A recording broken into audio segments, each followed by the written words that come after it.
Welcome back to ShredMentor Live. I'm your host, Jason Aaron Wood, and tonight I am going to explode your playing vocabulary. So I think you'll like that, though. It's in a good way. So tell me, think to yourself, but tell me in the chat too. In fact, let's go over the chat so I can see you. How many times have you found yourself with a cool melody, and then you're struggling to figure out what to come up with to go with it? You got this cool melody, now what? You don't really want to just take the cool melody, especially in terms of like a guitar solo. A lot of the stuff tonight will be more in the context of a guitar solo, but it does work for any melodic composition, by the way. But let's say you've got a shred guitar solo, and you've got one little section, and it's really cool. And then what? You don't want to just repeat the same thing the same way over and over again. Then it sort of becomes a riff. And really, you're going to sort of lose your audience doing that. It's not really going to satisfy the listener of shred. But you don't necessarily want to start crafting a brand new melody one note at a time either, right? So what do you do? Well, the answer to that is actually right under your nose. It's already inside the melody that you already have, okay? And this can work for simple melodies, although it works really, really well when your melody is long and complex. Okay, and you can guess it's sequences. That's what we're going to be working with tonight. And as you see right down here, coming at you and then flying away again, is the book of sequences. Okay, and what I'm going to show you tonight, I actually talked about in this book. It's very simple, but it comes down to using sequences in a certain way, though. You want to think about your melody as a formula or, a sequence, right?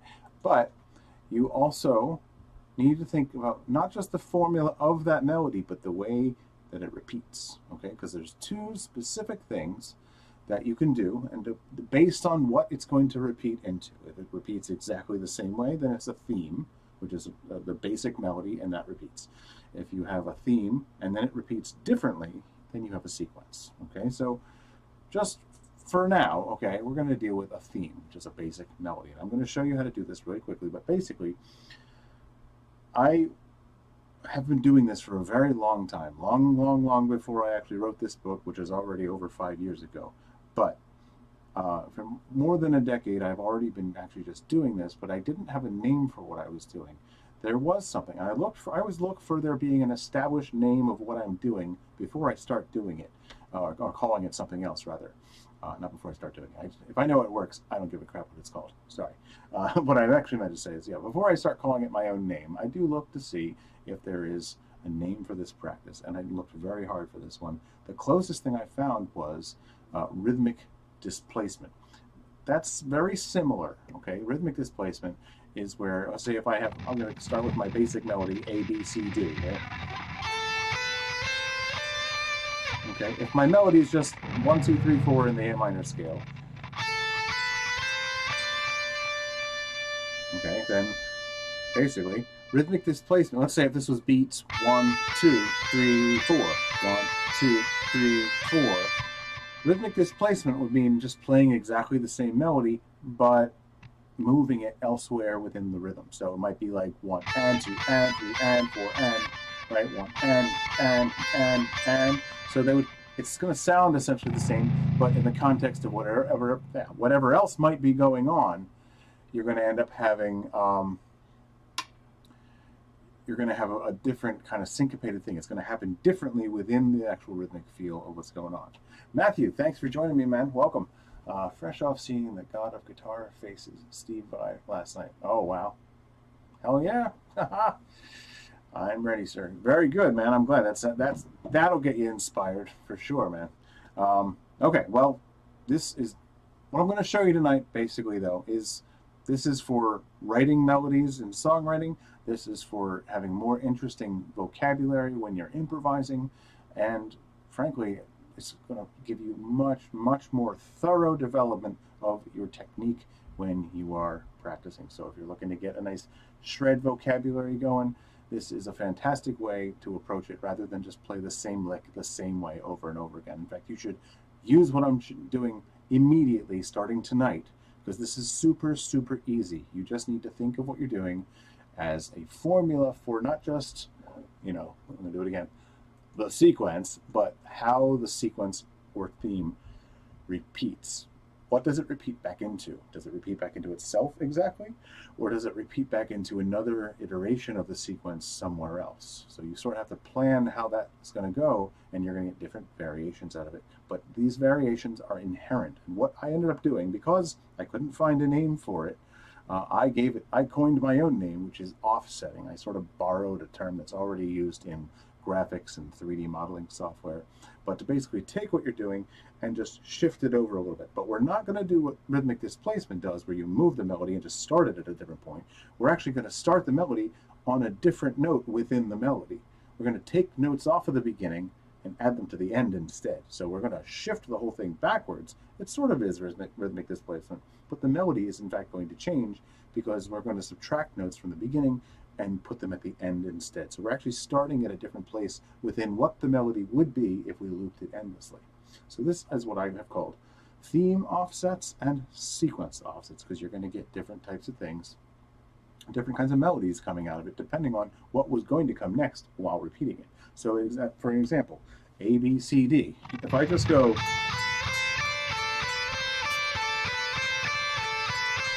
I'm so worried about the tuning in my head. If this is my melody and this is all it's going to be, then I'm only going to really have, well, initially I'm going to have 4 different versions or variations of this melody. I'm going to have the first one, including the original one. I'm going to have 4. 1, 2, 3, 4. I'm going to have 2, 3, 4, 1. I'm going to have 3, 4, 1, 2. And then I'm just going to have 4, 1, 2, 3. Okay?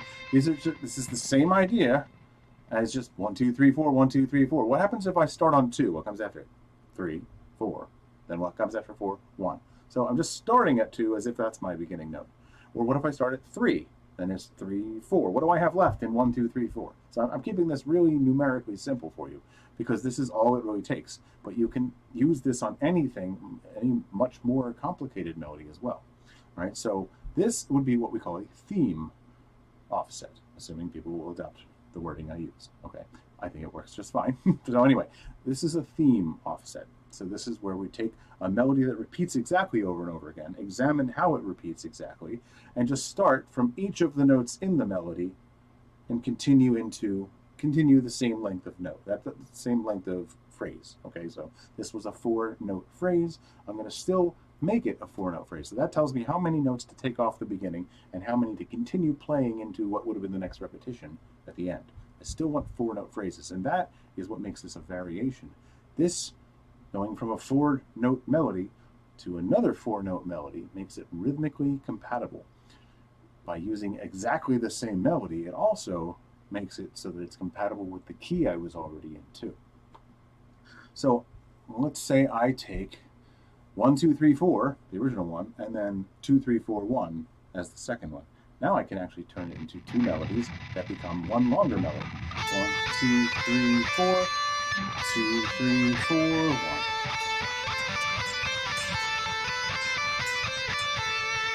All right. Well, I'm going to change that 2, 3, 4, 1 to 3, 4, 1, 2. 1, 2, 3, 4, 3, 4, 1, 2.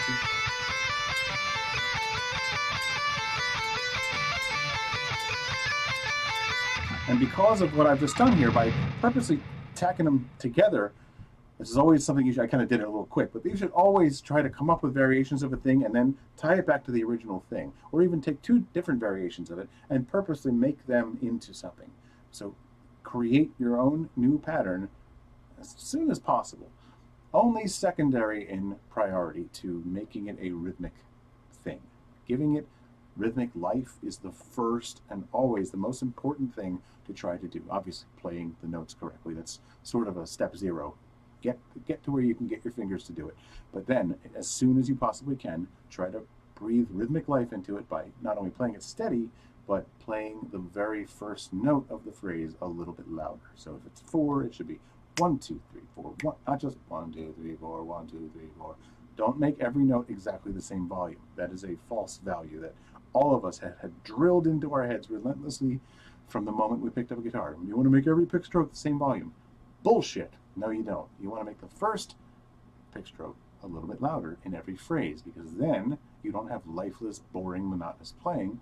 You have the opposite. You have playing that's come to life and has energy and a very clear rhythmic feel.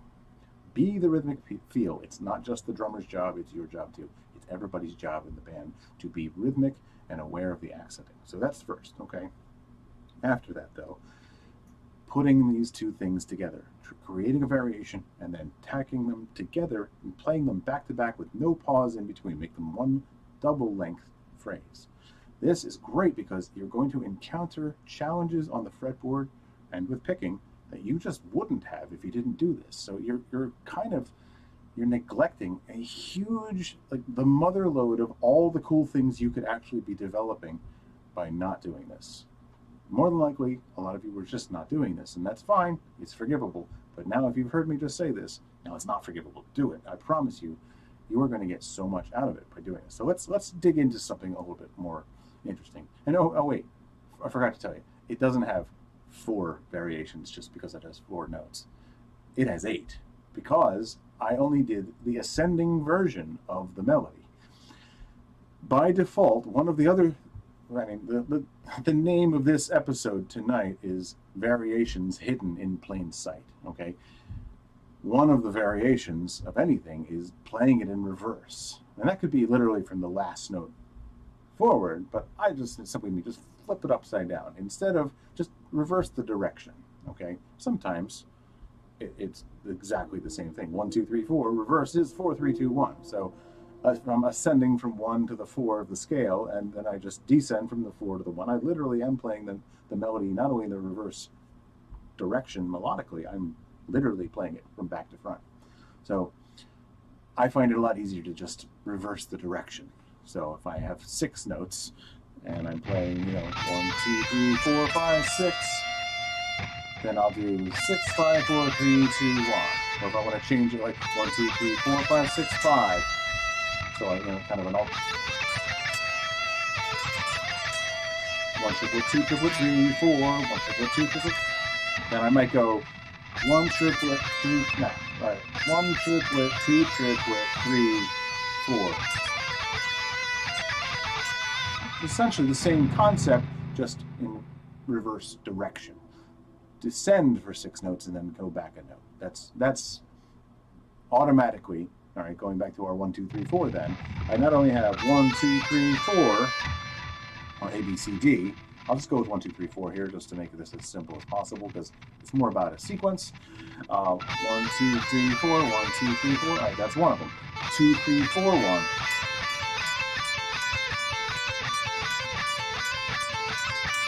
Right? Then there's a 3, 4, 1, 2.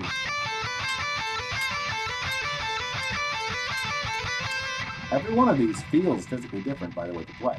Not only that, but they should have the same rhythmic feel. But anyway, then we have 4, 1, 2, 3, 4, 1, 2, 3. Because of the accent being there, and also by, I might be hitting a note on an upstroke in one variation or hitting the same exact note on a downstroke in the other. So there's a lot going on here. This is a really very complete, thorough way of working at your technique.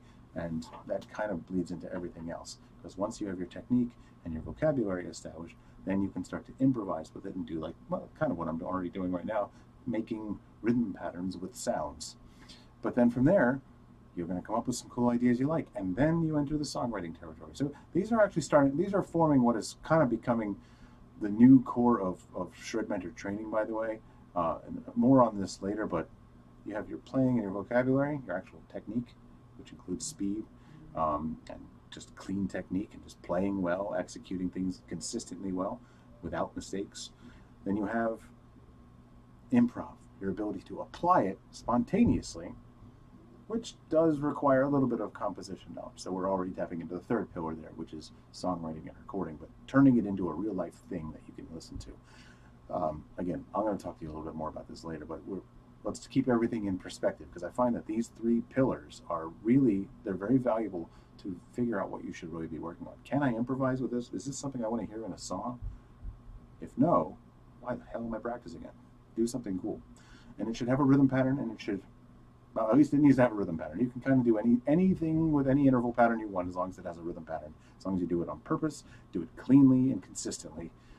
The listener has to just decide if they like your idea or not, but at least they won't be able to say you suck at playing it. Okay, anyway, small detour there, but anyway. All right, so we have those four: 1, 2, 3, 4, 2, 3, 4, 1, 3, 4, 1, 2, and then 4, 1, 2, 3. Okay, that's just 4 different ways that we can kind of mix and match this basic 1, 2, 3, 4, 1, 2, 3, 4, 1, 2, 3, 4, 1, 2, 3, 4 melody that would have theoretically repeated forever. Now let's do the descending ones. 4, 3, 2, 1. Accent on the high note.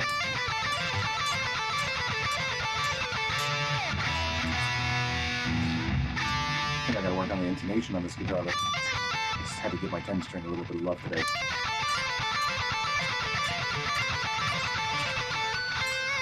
All right, anyway, then we have, omit the first note instead of 4. We're going to play 3, 2, 1, 4.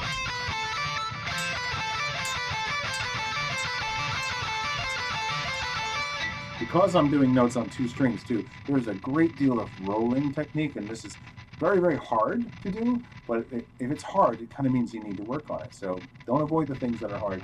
Go dive into them headlong and like, oh, good, challenge accepted, mofo.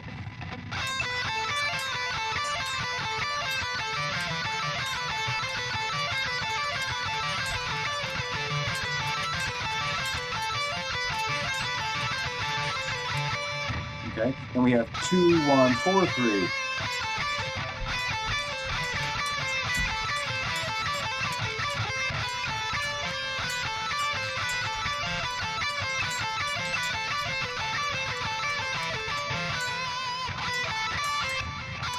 Having that accent, sometimes you want to just land on that note again and just hold it, because that's sort of, this is almost a melody that leads back into its first note. So,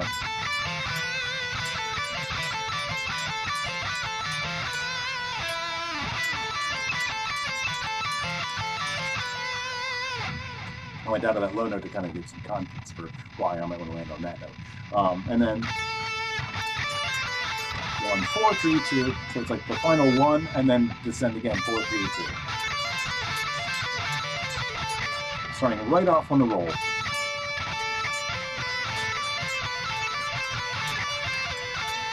All right, so a 4-note basic linear melody has 8 built-in variations just on the theme offset alone. Once we get into a sequence, which I'll show you next, we're going to get even more, okay? I think, well, yeah, maybe not. I believe you still get 8. I think it really comes down to it being linear, just purely one direction linear, and the number of notes in the full melody, even if one of those notes is a repeat note. So if the melody was like 1, 2, 3, 2, suddenly now it's, you know,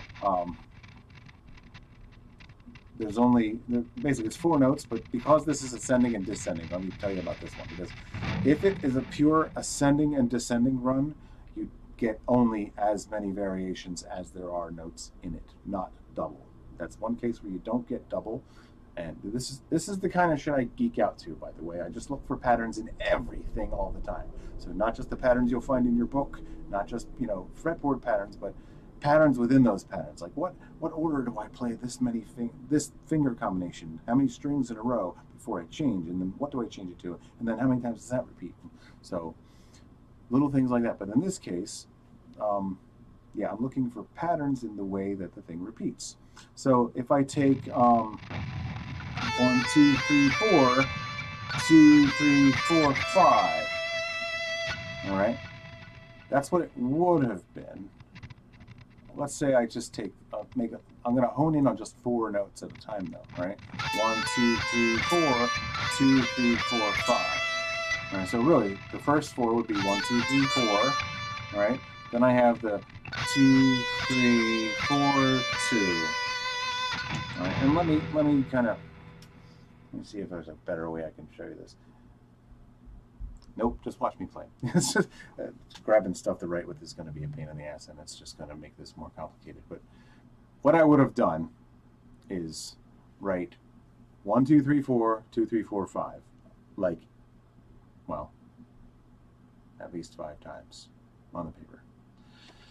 Because I want to see the 1, 2, 3, 4. I'm going to omit the 1 and do the 2, 3, 4 of the first phrase and starting over at 2. So, and then I want to omit the 1 and the 2 and do 3 and 4, go to the 2 and 3. 3, 4, 2, 3. So some of these don't even have 4 different notes in them, but just basing maybe deriving melodies from how something repeats is just a fun exercise to create melodies you probably wouldn't have thought of any other way. So it's very formulaic, but it's when you need to continue creating the sense of motion to keep what you're playing flowing, it works just fine. Okay, so that is kind of the concept of both a theme offset and a sequence offset. All right, and I purposely just used the simplest possible melody, 1, 2, 3, 4, A, B, C, D in this case, just as a very easy to keep track of kind of example here. But this is where it gets kind of fun. Okay, so and again, this is going to be a lot more geared toward melodies that you might include in a shred type of solo. Okay, especially the continual faster sections where you just need to keep the 16th notes or sextuplets or whatever going for a while. Some of these offsets have just become favorite go-to things that I just use all the time because they enable me to loop back into things very well. All right, so I'm going to show you one that is also a 16th note one. I'm just going to I'm going to go into the grab bag of my brain and just share things from my vocabulary that come from using this technique. Okay, so one example, I'm going to go into E minor because I think that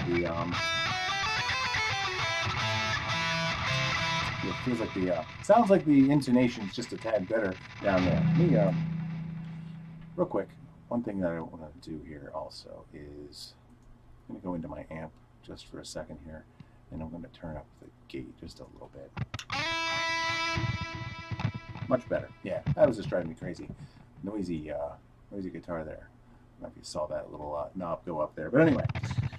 So this is a sequence that I have dubbed the 6-note zigzag. Zigzag being that the notes themselves go up and down and up. So if you were to look at it on written out on music notation and play connect the dots with the note heads, it would just go zigzag up and down. The zigzag in this case, taking 6 specific notes, going all the way up, 1, 2, 3, 4, 5, 6, back down, 5, 4, 3, 2, 1, back up, 2, 3, 4, 5, 6. Okay, all that happens to be 16.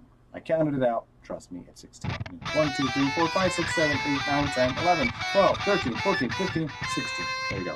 Count everything once in the beginning and you'll be fine. You'll know what you're working with and that you have the right number of notes to be able to accent it the way you want it to, so that you can move on and start working with 16th notes. Okay, so anyway. So normally I would play this like this.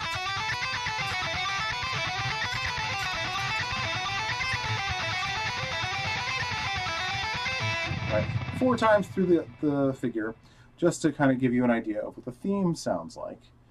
Again, I haven't played it in more than one place, so it's technically not a sequence yet, but I kind of have a habit of just lumping everything into the sequence thing because it's the formulaic way of thinking. It's a formula that is now ready to be played elsewhere. But anyway, first let's look at what happens when I just start a note in. Okay, it's going to sound very close to the same thing. But instead, if you just want to start off a solo and you've already done the last 3 solos that somehow include, maybe it's time to knock it off, Maybe it's time to do something a little bit different, okay? So I could just systematically go 1 note at a time and start on the 2nd note and just keep track of how many notes I chopped off the beginning and just add it to the end. Or frankly, as I said earlier, make it rhythmically accented. I don't really have to keep track of it as rigidly like that because I'm just going 1, 2, 3, 4, 1, 2, 3, 4, 1, 2, 3, 4, 1, 2, 3, 4 with my pick. So whatever note, I started on, I just keep doing the same finger movements. I don't really have to keep track. So here's the thing, all right? Let's watch what happens in this melody, okay? It's the 1, 2, 3, 4, 5, and 6 of the E minor scale, all right? So 1, 2, 3, 4, 5, 6, 5, 4, 3, 2, 1. So after I ascend, I descend. Let's say I start from note 3 there as I'm descending that time. Okay, so I'm going to start from note 3 descending, which means I need to then tack on everything that would have come before it leading up to that 3. So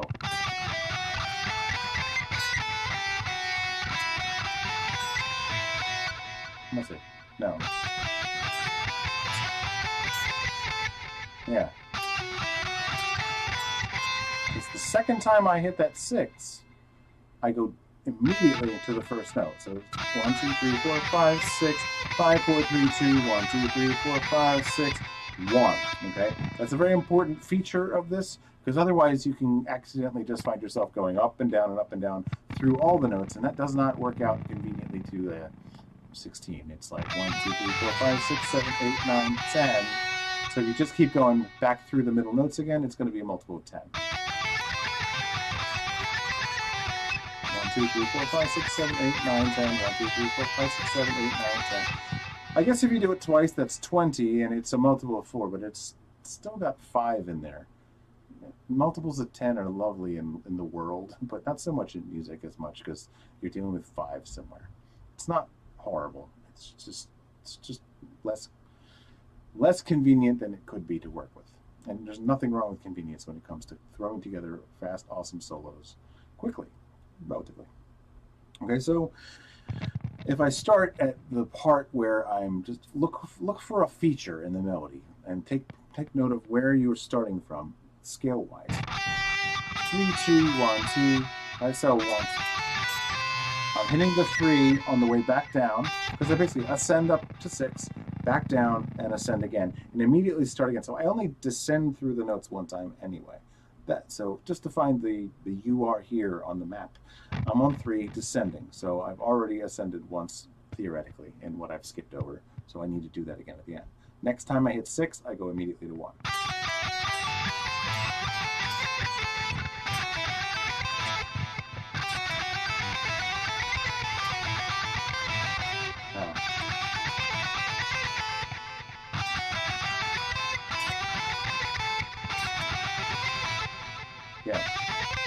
Yeah, see? So sometimes, as you see, this comes with some brain farts. A good place to sort that out, of course, is with guitar practice tools, obviously, right? And I've been doing a lot with this. Oh, where is it? I must have had a different, oh, see, yeah, I went and loaded something else. Here we go. Guitar practice tools. There it is. I have to open that tab first.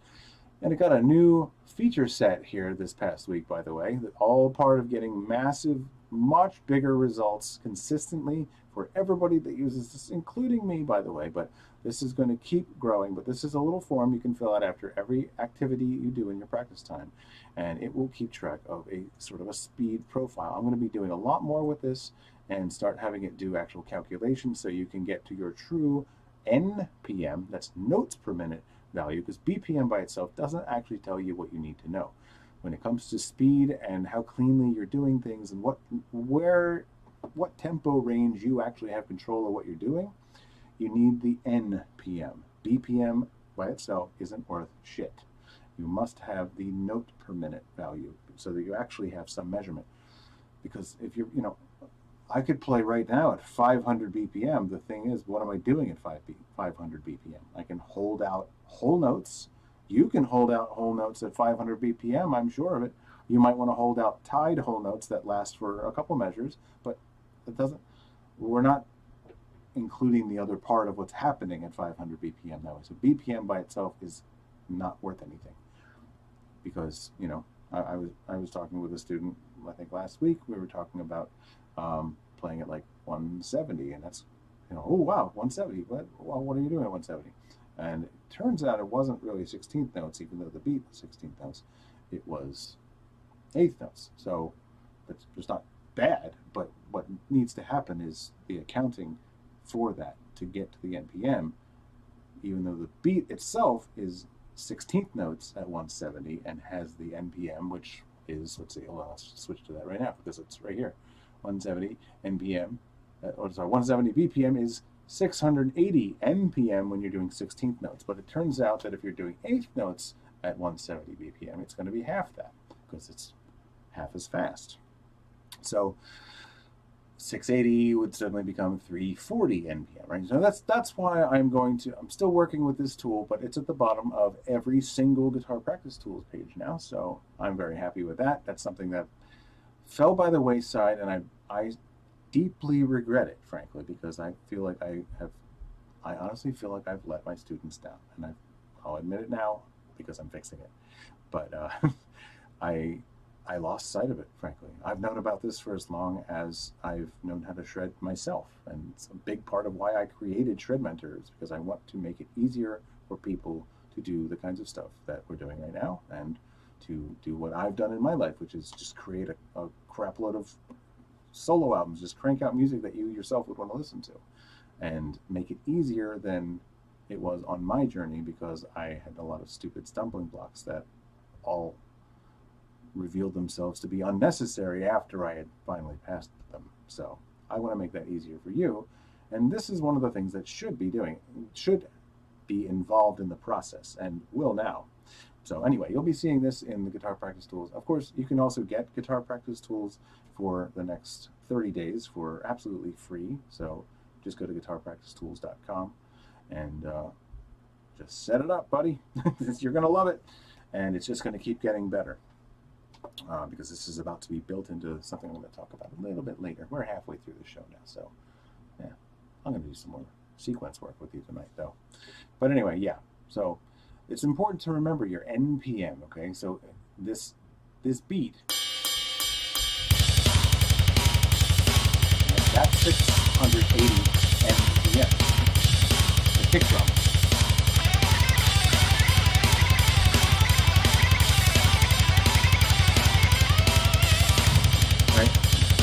If I play it,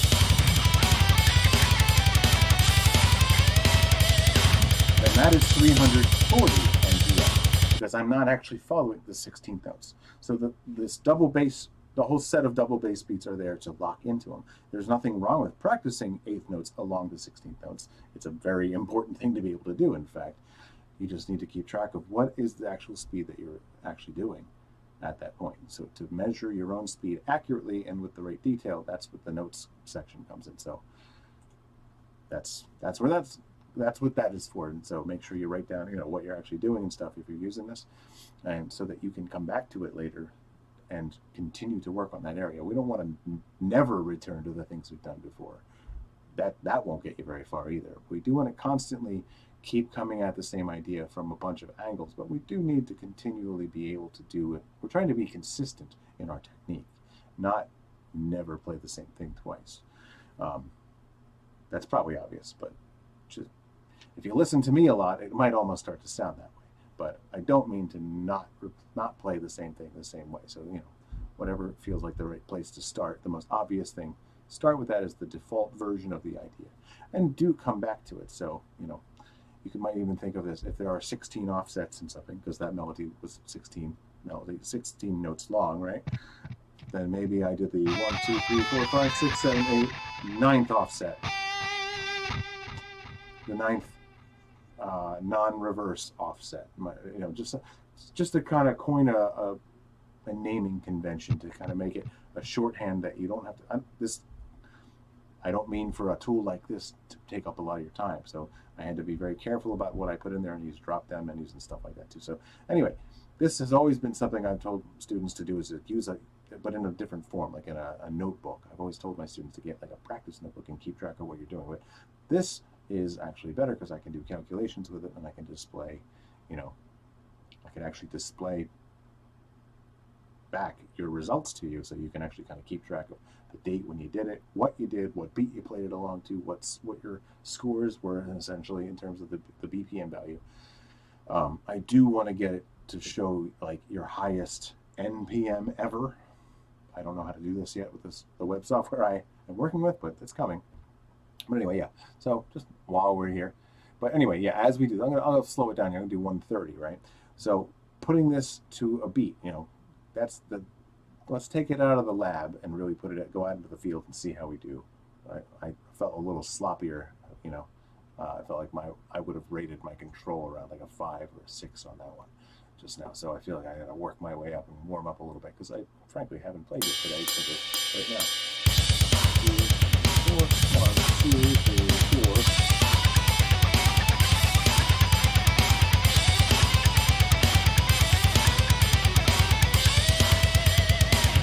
So let's do that offset where we descend from 3, 4. Easy to lose my place.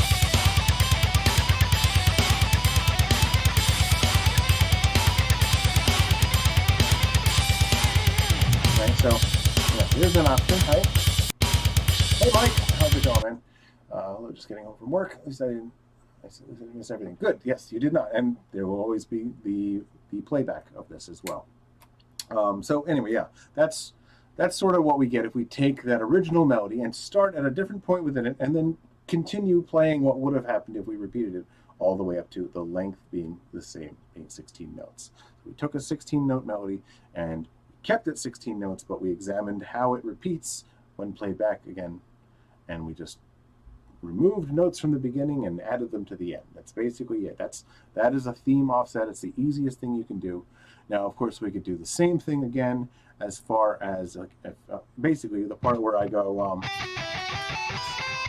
that little feature where I have to jump immediately down to the first, note number 1 again. What if I was actually ascending to this to another mode with this sequence, right? So let's say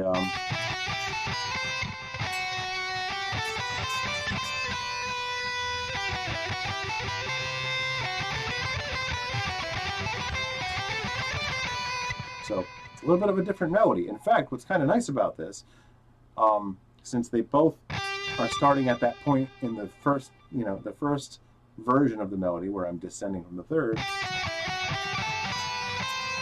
instead of going immediately to 1, I go to 2 and play the rest of it from the next mode. I could actually theoretically just play both of them back to back. So I have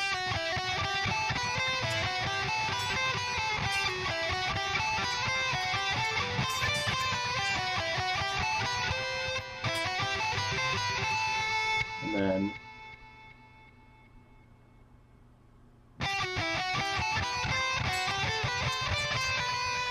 big brain fart there. Sorry. Same beginning, different ending. What if I jumped considerably higher so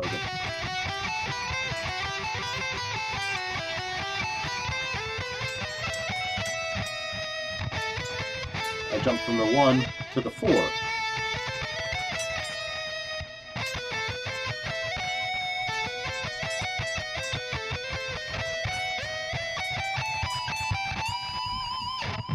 So yeah, you can get some really, really interesting things out of this if you just think about different, like how much am I going to move when I go from the original theme to where I play it as a sequence. So a different interval jump, just that alone is going to help you greatly to get a different kind of melody out of it. So this is a new melody now. It's very, very related to what it came from, but now you don't have to do a lot of heavy lifting yourself when it comes to using sequences to compose, especially for stuff where it's like shred. This is why all throughout the book of sequences, I spent a lot of time going through every single one of them. On the intro page right away, first thing you see as you introduce a new one is how many beats. Okay, 4 notes at a time. Where is it? No, did I not do that? Hold on. I remember doing it. It has been 5 years, but ascending, descending loop. Since this pattern has 6 subbeats, okay, I guess I just went right into the next little section there. Anyway, though, oh yeah, as it gets longer and longer, though, yeah, okay, so we can think 5 subbeats long, 7 subbeats long.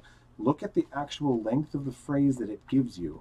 Okay, so this is probably going to be a little bit of a different way of thinking if you're not used to doing this already. But this is just, in my opinion, this is a huge part of using sequences in your playing. Is pay attention to the rhythmic situation in which you're trying to use your ideas. Because you're not, just because I'm doing something with 16 notes doesn't mean I can't force this into a set, like a triplet situation. I'm going to have too many notes for one measure, so I'm going to need to maybe remove 4 of them. If it's 12 per measure instead of 16 per measure. Or maybe I'm going to go into like 16th note triplets, and then it's like 24 per measure, and I need, I'm suddenly short 8 notes, right? So let's say it's that, okay?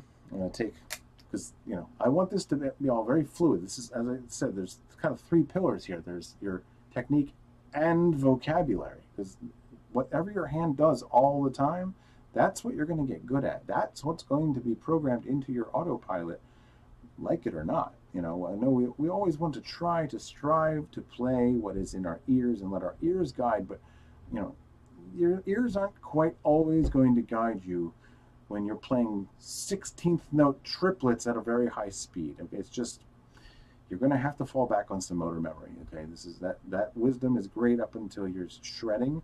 It doesn't apply in that situation. There's just not enough time to be concentrating on that because you have way too much else to be concentrating on.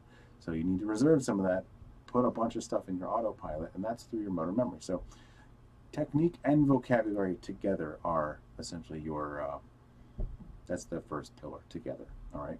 So again, this is all to keep it in context. That second pillar is improv. Take these things you've been practicing sort of in the lab and take them out in the field when an actual beat is playing, maybe even some chord changes are happening, and you have to think in the moment about how you're going to take this phrase and almost speak with it. And, I'm going to just, the same way that, like what I'm telling you right now, this is not the first time I've said these things, but I'm improvising with words right now.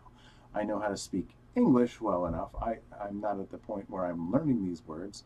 I can describe it again, but it probably won't be exactly the same way. And it's kind of the same way that I want you to, it's an analogy to how I want you to kind of get to with using sequences and phrases like this, because this is going to make a much bigger difference. Once you start to improvise with it, what you're essentially doing is taking bits and pieces. I might put this word together with that word while speaking, or I might reword it, and there's a lot of flexibility to work with an idea and convey it in any number of ways and still essentially get a similar kind of point across. And that's what improv is for, is to take stuff that the stuff that you've been kind of practicing in the safe isolation of just you practicing kind of scenario, which I call the lab, where you're just in a sort of a testing phase, and then go into a real life music situation where music is also playing and you need to actually be tight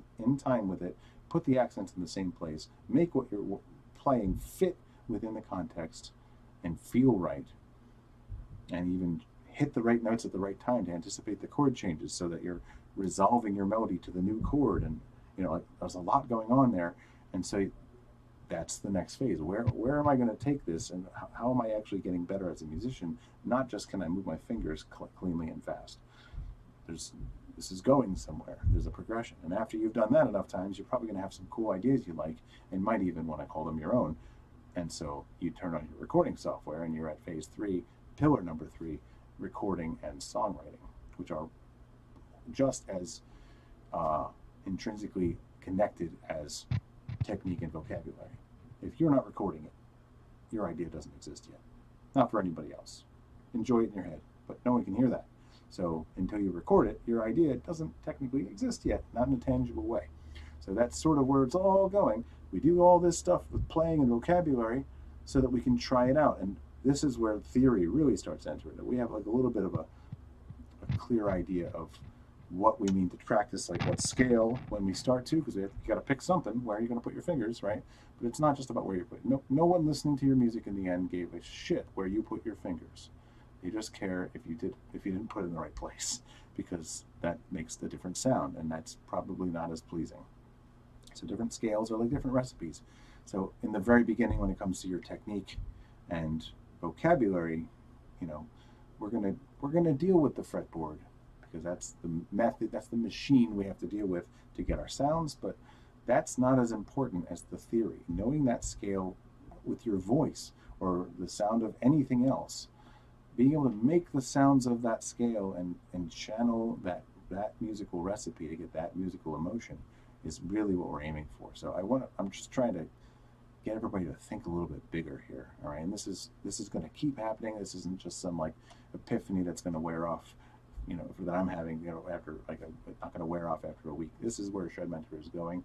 I have a renewed sense of purpose coming into this new year coming up here, and I mentioned it briefly last week, but I'm going to be launching something called the Total Artist Development System, and so I'm going to be actually sharing a very special beta version link where you can sign up for this on Black Friday and throughout Cyber Monday weekend only. I'm just opening the gates for just a second and then shutting them real tight again.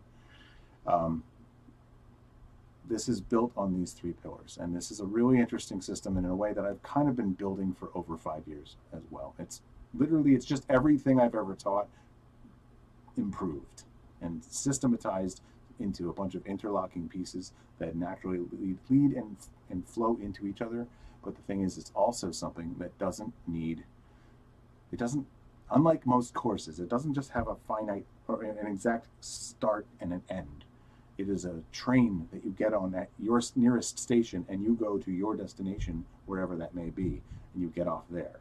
So it is an ongoing thing, and this one, because it's about bigger results, it's not on a monthly basis. This one is actually a 6-month enrollment at a time. So that it's intense, okay? I'm not going to pretend this is for everybody, but I want to tell you about it here and now. This is something that's coming up, and in the new year, I'm going to be taking on monthly lessons on a very, very limited basis. If you're already enrolled in monthly and that's what you want, you can stay there, and I'm going to grandfather everybody who's already enrolled, unless you want to move to the thing where you're going to get much bigger, faster, more significant, impactful results.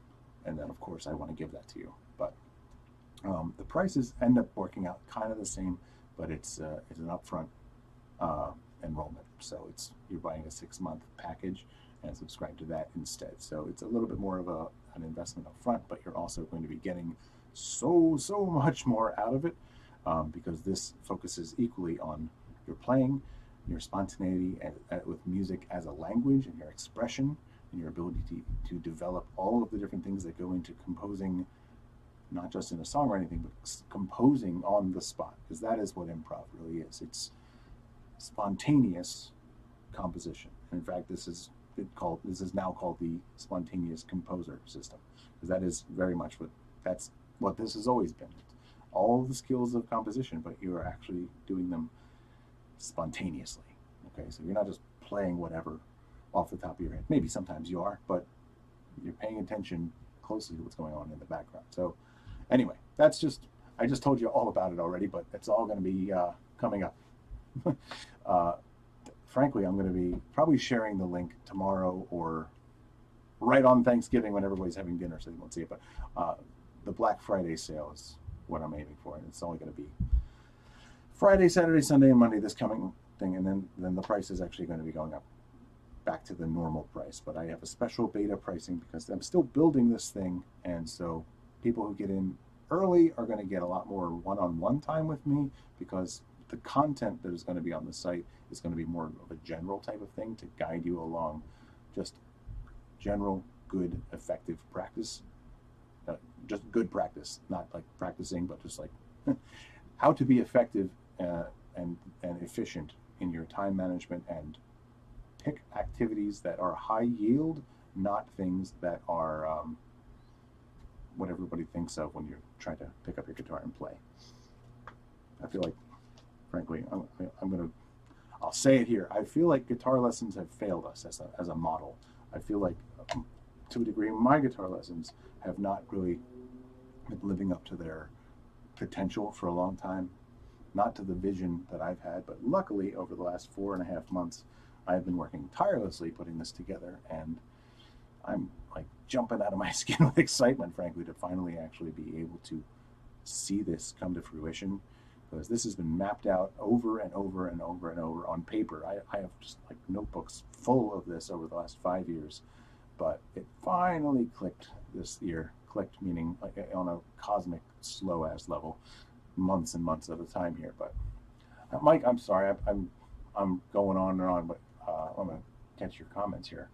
Wow, the guitar is sick. Who's the manufacturer and how many strings are? This is my 10 string. This is an agile. I think it's called Chiral, Chiral, Parallax. Let's see, 102528 is the model number. If you go to rondomusic.com and look under electric guitars and then 10-string guitars, if the link is available. This was the last one they had, but at the time, but I got this in February. But 10, you know, I used to sort of write off anything more than 7 as superfluous, and then I got an 8-string, and I'm like, oh, no, that's actually very useful. And then I was thinking about getting a 9-string earlier this year, and I was like, and my wife, awesome wife I have, was like, why don't you just get a 10-string? How high does it go? Well, 10 generally, but you know, commercially speaking, you can just buy a 10-string. And I was like, you know what? Yeah, I'm just gonna buy a 10-string. I still have a damn 9-string and an 8-string and a 7-string and a 6-string. So this is, I had ulterior motives. I wanted to sweep like crazy on a 10-string. But anyway, awesome. Thank you for your knowledge, time, and passion once again. Very much appreciated. You are very welcome, man. Hey, Mike, by the way, and everybody, Matthew too, I hope you're still here. Anybody watching who's not in the chat as well, go to facebook.com/groups/ShredMentor. Please join our group because that's where I'm going to announce the Black Friday links. This, again, the Total Artist Development System is because guitar lessons have sort of failed us, okay? I'm going to sort of paraphrase some things I've sort of been working on and how to present this, but I want to tell you this now, okay? Because this is, I just want to illustrate my point. I've been saying for probably 8 or 9 years now that the guitar lessons model is sort of obsolete because we're stuck, like the most advanced piece of what we're using in guitar lessons is the best of 19th century technology, the metronome. It's not like the metronome doesn't work. It's just like that's where we left off. That's not the last century, just to remind you, okay? That's the century before last, okay? And that's still the most modern thing. That was new in Beethoven's time. That's not great. The types of things that we're doing are just still based in a different time. We're in the age of immediately available recorded music that you can make on your cheap ass laptop, or maybe not cheap ass, but so laptop at home. Okay, we are not in Beethoven's time. We are not in the early 20th century music industry. We are not in the mid 20th century or the 80s or the 90s or even the early 2000s. We are in an age where you can crank out an album in a week if you know what you're doing, and like this is a different time period. And I just want to. This might sound like bragging, and I promise you I don't mean it this way, but between joining a signed band, auditioning and getting into a signed band, helping to co-found Todespondent with my wife and us getting signed after about 6 months, and playing all around the country with both of those bands, and recruiting other members and holding the auditions and getting, teaching people who did audition into our band how to play our parts and adapting them for 6-string when we play with 7 strings, and teaching myself how to shred because no one could teach me, and teaching myself how to improvise well, and teaching myself phrasing, and teaching myself how to record an entire album from scratch, and how to write songs, and teaching myself more than, basically everything I know about harmony except for like basic thirds harmony and the fact that there are modes. Guitar lessons that I got in my life just didn't prepare me for any of that. And I am pretty certain that any guitar lessons that you have received, maybe short of from me in the last year or two, haven't prepared you for any of that either. And that's what I seek to change. This is just, this is not a job for mere guitar lessons. Okay, if you're serious, if you just want to strum chords and play some songs, you don't need Total Artist Development. that you don't, okay? But artist development is the tool if you are serious and you want to play like a motherfucker and you want to be able to do it spontaneously and just play killer stuff on the spot that just works. Maybe when you're recording, you also don't want to be spending a lot of time, and you can just crank out kind of whatever, be a one-take wonder. That's great. You'll save a lot of time and be able to just kind of keep whatever. I reached this point kind of a while back. Not like I never do more than one take, but I keep a lot of my first takes because I managed to get my playing to a point and my improv to a point where it's just consistently pretty good. So I can get a lot of keepers on the first take and just move it on, next. It's as good as it sounds. You don't have to be all frustrated all the time when you write music. And therefore, you can just create new worlds. And that's, to me, that's what it is. When I created album after album after album, every song is a little world to me, and I get to experience it first. And this is what I do now. I don't play live. I might again one day. I just don't give a shit about that. I don't care. I love creating new musical experiences, and for myself, I want to hear the music that no one else is out there writing. That's really the reason I picked up the music in the first place. So if you feel the same way about it, if you're passionate about the kind of music that you want to hear and you want it with your stamp on it, and you want to show the world how awesome you can play, maybe even if you can't quite yet, that's one of the most achievable things. The thing is, you have to be very, very disciplined to do it, and consistently disciplined. You can't just, I know we all are very familiar with suddenly getting this burst of inspiration, and we're just headlong into this, and a couple weeks go by, and then we're just burnt out, and it's all gone, and we go back to absolutely nothing. And this sort of black and white world of all on or all off. We need to kind of break that. One of the nice things about being in a training program is regular meetings, which means being accountable to yourself and having someone else to kind of keep a fire under you, which is me. So we have this show, and that's cool, and I'm going to keep doing this on Tuesday nights. But this is more involved than anything that I've done before. It's still ShredMentor training. You're going to get similar type of thing, but it's going to be a lot more intense. So it's not for everybody. I'll be honest, it's not.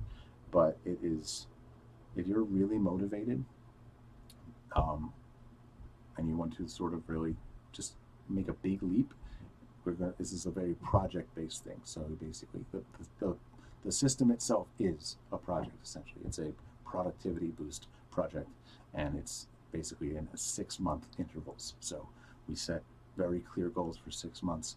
I will strategize something for the entire 6 months, which is why your enrollment is for 6 months, because frankly, I'm not going to sit here and create a 6-month strategy for somebody who just quits after a month. I've been there.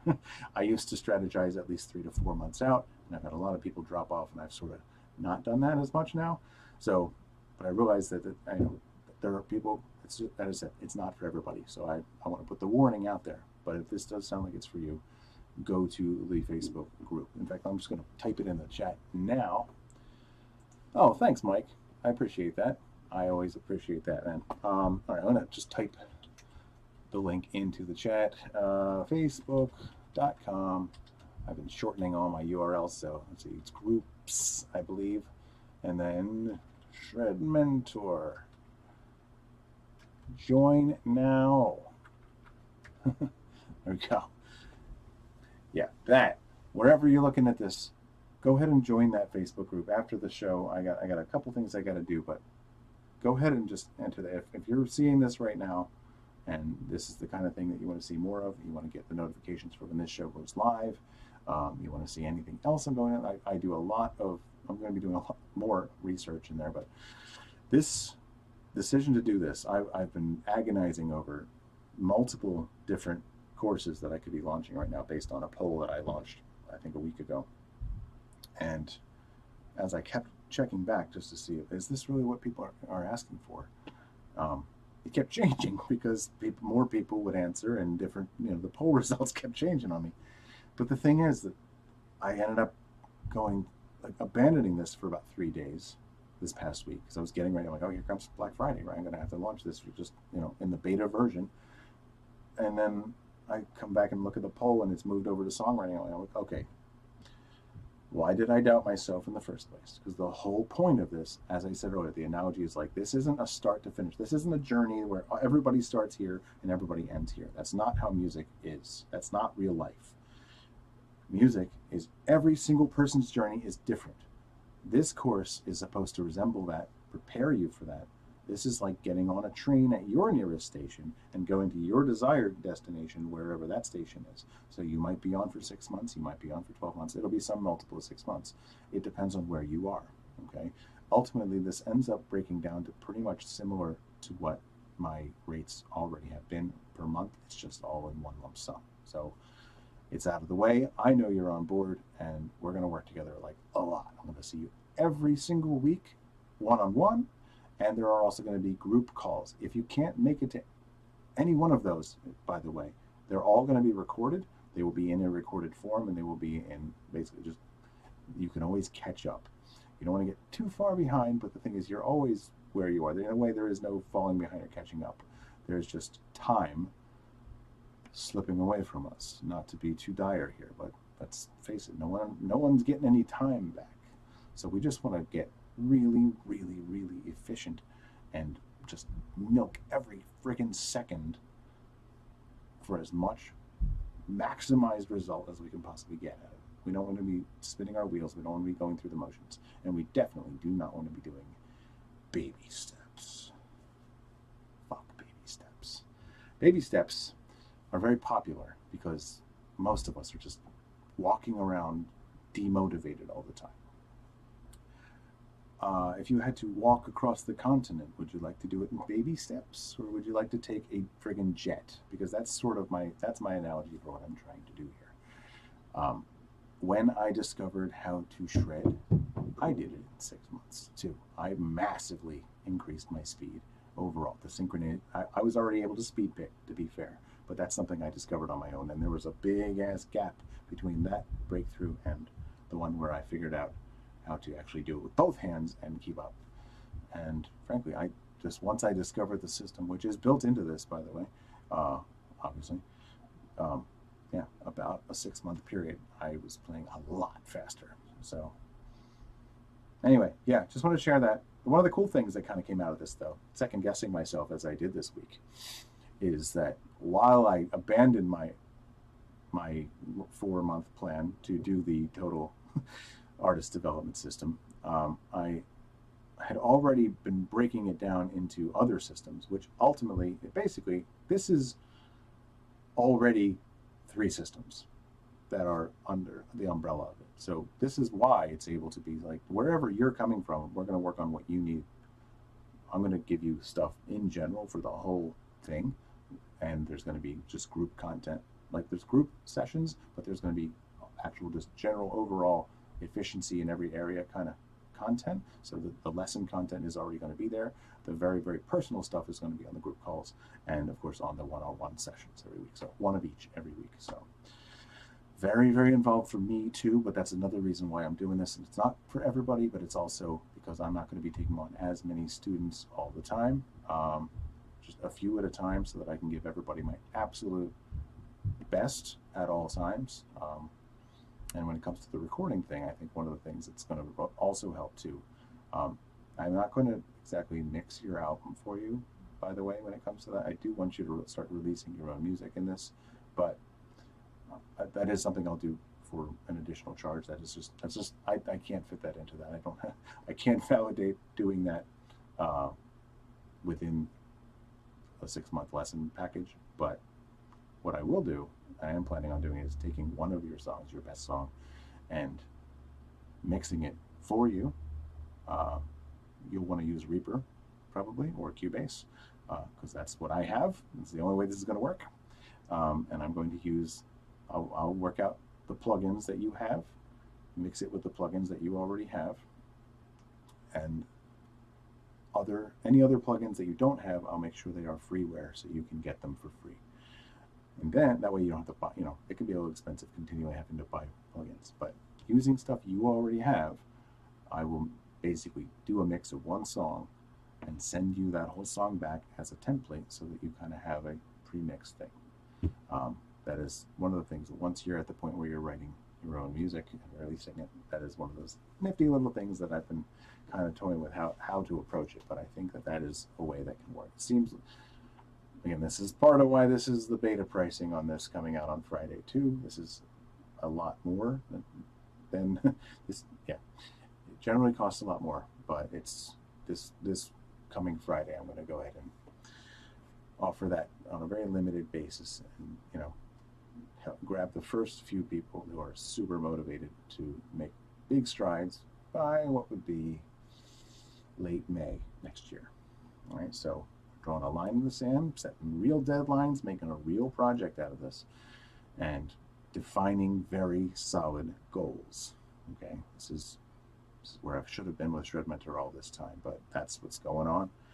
Anyway, I hope that this, I know I spent like half the time talking about this, but I think that the other concept is pretty well established. Offsets. Look at how the melody repeats. Take the same length, move over a couple notes, and whatever note you left off, add it to the end. That's basically it. Omit part of the beginning of the melody and then put it at the end of the melody, and you have a new melody of the same length. And now it's compatible with the same rhythm, and it's compatible with the same key because it's the same melody. So it's still using the same notes from the key. All right, so Mike also said, it's outstanding. You got the experience what many people would love to have done. 84, 86, I played in Stiff. They hired Stephen Place since 86, late access. Oh, wow. Cool, man. That kicks ass. Yeah, I mean, I feel like I was very fortunate to have gotten those things. Oh, and I also left out I also wrote 2 songs that were on a National Lampoon movie too. Also, learning on the fly there. So yeah, it's just guitar lessons don't teach you this stuff. Real life does. But one thing that's important too in this is that in real life, I've also made some very painful, irreversible mistakes. I can't promise you're going to be without baggage at the end of this either. Not from my course, just through your experience with the music industry. I mean, none of us makes it out alive from any, on earth. But anyway, seriously though, there are a lot of things that I now realize that I had to learn the hard way, that there is also a kind of a fourth pillar, which is the music industry. It's not the official part. And in fact, when you deal with artist development programs elsewhere, they're generally under like a record label. And they're more about kind of honing what you've already got. It's generally going to be somebody who's pretty advanced in their area already. I am focused on truly developing you from the ground up. So my focus in my artist development program is a little less on the music industry. I'll help you in the music industry too, but I want to prepare you for the music industry before we start doing it. Hone your playing, make sure you're ready for prime time when you suddenly hit the world stage. And you don't want people to be like, oh, cool. You want people to be like, whoa, what is that? Hold it. Oh, everyone, I'm listening to this. That's what you want. That's the reaction that I want for you, and I'm sure that's the reaction you really want people to have. You don't want people to be just indifferent and shrug their shoulders when they hear your first music. You want them to be like, whoa, what's that? Oh man, what the hell? Hold on, I gotta get this. What is this? That's what you want, right? And that's why you really want to, and if you've already released something, by the way, that's not a bad thing. You can do that on your next album, or you can do that on the album after that. As long as your music is just already good, if you've already done that, if you've released something already, you just do that on your next album. As I released one album after the next from 2012, 13, 14, 15, 16, and 17, and then even one song in 2020 because, we had a kid, and I just sort of like, I got enough going on here, I can just put this on the shelf for a while. But I kept upping my performance on every album. So, there are things that I feel like, ooh, that's a little sloppy when I go back to my early albums, but I still like them. The material is good, and it still makes people feel something. And at the end of the day, you don't have to become a shred god if you don't want to, but I want you to be playing super consistent, and so that your album can sound kick-ass, so that you're not spending, so much of your time trying to go back and fix things. So anyway, that's all in there. If you want to talk more about this in the next session, or 10 minutes over for this week. So Anyway, I hope that this helps a little bit. So next time you're playing a melody and feel a little bit hard up for what you're going to put with it, look back inside that melody and start to dissect the melody itself and look for ways that you can repeat it differently. How does it repeat in the first place? What if I play it from top to bottom instead of bottom to top? What if I play it as a sequence and look at 16 notes at a time, looking through, from there to there? Yeah, let's try that. And then put the accenting in there. Keep the same accenting that you had in the original version of it. You have, a 16-note melody like that has 32 different variations. So take a look at the possibilities. That's one melody containing 31 other variations. I'm including the original one, right? So anyway, yeah, it's super powerful stuff here. Again, it's all inside the book of sequences. You can get that on that nifty little link that keeps throbbing at you on the screen right now. But that's about to stop because I gotta go for tonight. But thank you all so much for joining me. Don't forget to go ahead and join that Facebook group so that you get the announcement maybe tomorrow night if I can pull it together. Again, this is a beta version of the site of this program. You're going to get everything that comes with it, but the more generalized course content is going to be coming later as time permits. I'm more concerned with helping you directly. So this is a 6-month lesson program. If this is the kind of thing you're looking for, and you want 2023 to be the year that you make, that you like look back 6 months and be like, holy shit, I just did that. Then I want that for you, and I'm going to help you do that. That's what we're going to fucking do. Anyway, that's it for me tonight. Thank you all so much for joining me. I hope that you had a good time, because I sure did. And I will see you guys next week, Tuesday night, 8 p.m. Eastern. Rock on until next time.